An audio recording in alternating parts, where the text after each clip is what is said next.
дни проведения игр «Дети Азии» организаторы мероприятия предложили спортсменкам отдохнуть от свистков и мячей и ознакомиться с основными достопримечательностями алмазной столицы.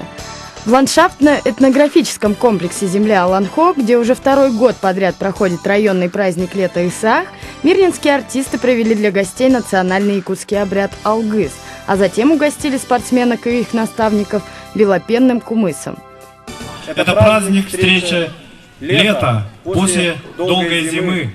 И вы знаете, сегодня вы были непосредственно участниками таинства Алгыз. Вы получили благословение на весь следующий год. Я вас поздравляю.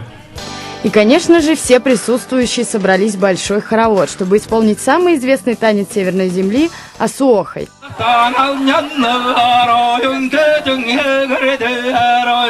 В районе живописного озера Чуаналыр несколько лет назад был построен парк-заповедник «Живые алмазы Якутии». Его основные обитатели – овцы-быки и олени. В ходе обзорной экскурсии по парку гости смогли не только ознакомиться с редкими полярными животными, но и угостить их конфетами.